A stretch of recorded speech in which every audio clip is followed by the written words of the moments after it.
Welcome to Type C Tech Reviews. Today we're going to be unboxing the Samsung Odyssey G7. If at any point during the video you want to check out this exact same monitor, there's Amazon links below for the US, UK, Canada, and international links.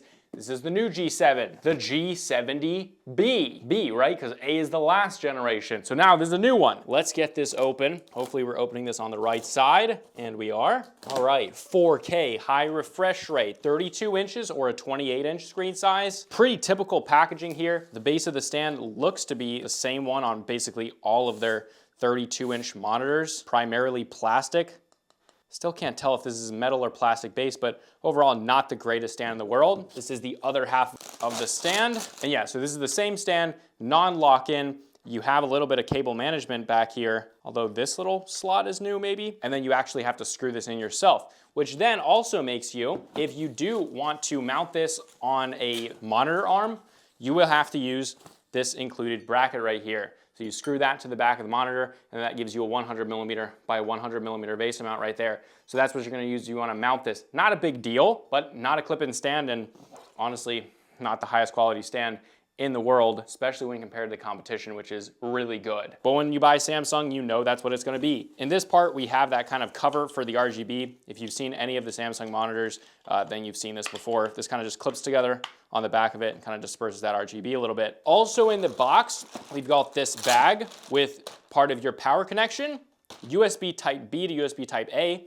remote, because I believe this has the same OS system as the G6 that I very recently reviewed, which is super cool. I believe it has that, although we'll check in the unboxing. Basically, it has its own OS. You can do Game Pass, cloud gaming, anything you want. Very cool. All right, then opening this up, this is the other half. You got that big power brick right there, and then a DisplayPort cable. Nice. All right, but let's get to the panel, taking all this off, and here is the actual panel, nice and easy access here, a flat panel from Samsung. All right, then to install this, you're gonna remove these little pieces of tape right there, holding in those screws, and then you're gonna match up that top piece with the top of the plastic case right there. You will need a Phillips head screwdriver, and then you're just gonna screw those in. All right, once those are screwed in, we kind of did this backwards a little bit, but you're gonna take the bottom of this, you can do this in any order you want, line it up with the bottom there, and then there's one little screw in the bottom of this, and the same thing, you just screw it in. It's pretty simple. All right, then you're gonna take this piece, open it up, you're going to put it over there, kind of put it together inside of this,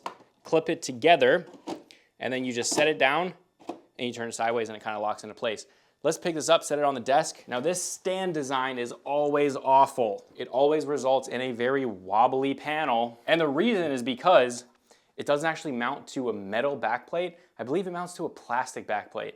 So I wouldn't wobble it too much, it might actually snap, although probably gonna be okay just sitting on the desk. Let's get this off, and a nice flat bottom right there, Samsung logo in the middle, nice edge here, pretty much what we see. This is the new design stuff we saw on the Neo G8 and a lot of other monitors now. We're gonna have some RGB right in here, and then for controlling everything, we still got that terrible menu system button thing. It's not terrible, but it's just not the best. Let's actually flip this around, and we're gonna check out the ports. All right, so coming down here, we've got our display port over here. We got two HDMIs. One of them is an ARC port or an eARC port.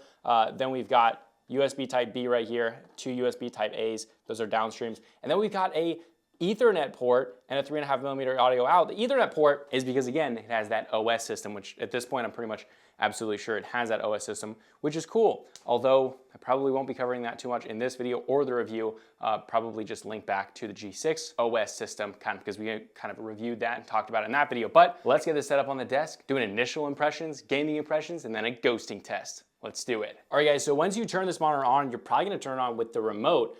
Very cool remote. This is also in the G6. It's honestly overall a great remote. It uses a USB Type-C for charging, which is sweet. It's got these cool volume rockers. You see it works very, very, very fluidly. But you're gonna open up to this. It's got its own OS system built in, which is a Pro or a Con. So you can go through a bunch of setup processes and stuff like that. We're not gonna do it right now. All right, so now I skipped everything. So you would have a bunch of stuff up here. You'd have like Xbox gaming, and you'd have Netflix and YouTube and a bunch of other stuff. We're just gonna go to the PC for now, just because, well, we've already gone through this system. If you've watched the G6 review, you know what I'm talking about. All right, so first impressions. Some interesting stuff here. I don't know if this panel is developed by Samsung or not. I'm not sure, but it's an IPS, which, well, who has the most experience with IPS panels? LG does. This finish is also quite good, and it is very similar to LG's GQ950. which also had that kind of matte hybrid finish. This is not a super matte finish, and I can tell you right away, it looks really good because of that. That's something that you'll notice right away. This is a good thing. It's also a thing that kind of leads me to believe that maybe it's developed. Maybe the panel is actually manufactured by LG. Who knows? Let's go into the menu system. So this is just like the start off menu system in the game mode, whatever. It's probably the same thing. So we're gonna go into the full settings. We're just gonna bring up this. We've got our G-Sync on, response time's on faster. We're gonna test that in a little bit. Core lighting is off. We're gonna set that to on. That's not only gonna turn the lighting on back there, but it's also gonna turn it on up here, which is substantially brighter than the last generation. If you have any experience with the last generation, kind of not just G7, but all of them, this is significantly brighter, which is nice. Kind of cool. There's faux surround sound, a bunch of different stuff here. There's tons and tons of settings, just like on the G6. We're gonna go to picture mode and turn the brightness all the way up. It's only at 23. Turning it all the way up, it's nice, bright, and vibrant in a very bright room right now. This is a very nice and bright room. Local dimming is also on high standard, and we're gonna test that out. I'm pretty sure that this is not full array local dimming. We'll leave it to high for right now. Out of the box, the colors look nice and vibrant. The white tones, we can pull up a little bit of a white right here. That looks good. The color temperature looks pretty dang good here. Colors are nice and vibrant. This is an IPS panel. I mean, come on.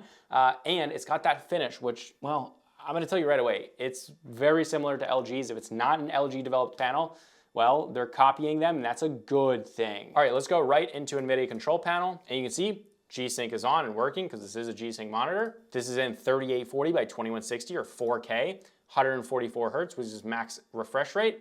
We're gonna go down here and see if this can output 10 bits of color, and it can. There we go. But who cares? Let's hop in game and see how this thing does. All right, now let's talk about something while we're loading the game. This is a very competitive segment. 4K, 32 or 27 inches, 28 inches, and 144, 165 hertz. That's a super competitive space. There is a ton of monitors out that now fit those specs. This is $1,000. That is expensive. And IPS panel, well, that's like everyone has one of those at this point. So how does this one set itself apart from, let's say, the LG 32 GQ950, which is probably my personal pick for an IPS 32-inch 4K panel? This one has the OS built in, which may be a con for you, maybe a pro.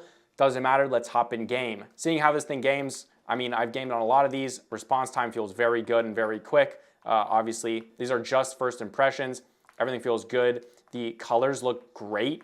Part of that is not just due to the color gamut, but actually due to that coating. And the finish is that matte hybrid finish. I mean, this is really good. I can just say that right away. But better than the GQ950? No, probably not. However, that OS system, there's definitely something to be said for that. Some people you're gonna look at it as an absolute con, but that OS system makes this a media consuming machine. Had a little bit of a glitch there, but that's definitely my PC and not the monitor. But yeah, it's a very fast, it's 4K, it's high refresh rate, colors look great, it's vibrant, it's nice and bright.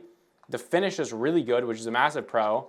But again, you're getting all of that on the GQ950 already, and you're getting a higher HDR rating, which we haven't tested the HDR, but I'm assuming that the GQ950 is gonna do substantially better. But seeing how this thing performs after long-term testing is where this is really going to shine, because it's either just not gonna be worth it at all because the GQ950 is so much better. It's the same price point. And right now, the GQ950 is cheaper than this. This one's like $999.99, and the GQ950 is on sale and has been for a while now. And LG's been doing IPS panels far longer and far better and much more than Samsung. However, LG doesn't even have close to that OS system, which they just don't have the money to develop, although they probably could port something over from their TVs. But I mean, Samsung just has that huge advantage here, and they're capitalizing on it. For some people, they're gonna view it as completely ridiculous.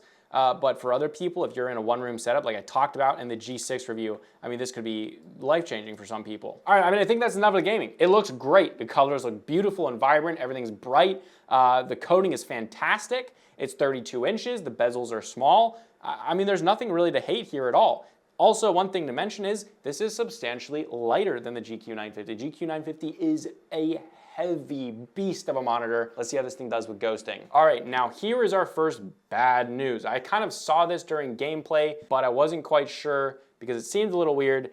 There's a lot of pixel overshooting or inverse ghosting. We're gonna go into the settings here and see what's going on. In fact, we can actually just go right in here. We're gonna set that to standard, and now there's not any pixel overshooting or inverse ghosting. Extreme has a freaking massive amount. This is really weird. To be clear, we're in the game mode, the highest refresh rate, and we have variable refresh rate on. So this is probably how you're going to be gaming, and the standard setting is the one, the stock setting comes with pixel overshooting or reverse ghosting. Extreme, I mean, I'm just gonna grab the camera to show you how extreme the ghosting is. Inverse ghosting is absolutely nuts. Now, we're gonna look a little bit closer into the standard setting, which is really the only setting you're ever gonna want it in. And I mean, there's very, very small amounts of ghosting, but the GQ950 was still substantially better than this, almost being perfectly crystal clear. You can also see with faster movement, there is a little bit of smearing. Obviously, is this going to affect your gameplay? Probably not, especially at 144 hertz. I mean, that's very, very low, but it's not lower than GQ950. These thoughts are just my first initial impressions, but my initial impression is this is a great monitor. It's a great monitor, but it's not better than the GQ950 as a panel.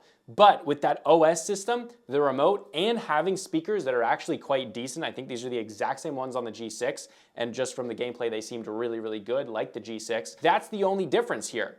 If you want a media consuming machine that has an OS system built into it, you can do cloud gaming, Netflix and everything built into this, and you just maybe like the design a little bit better, then this one could be really good. But if you're really just focused on the panel itself, it just seems like across the board, the GQ950 is going to be better with a higher HDR brightness, better ghosting, and way better build quality. This build quality, I mean, it feels like a $250 monitor stand. But there it is. If you want to check it out, Amazon links below for the US, UK, Canada, and international links. My full review will be coming in a few days, hopefully 4 or 5 days, since we've already gone over kind of the OS and everything. This should be fairly easy to review as it is just an IPS panel. All right, this was Type-C Tech Reviews, and I'll see you guys in the next video.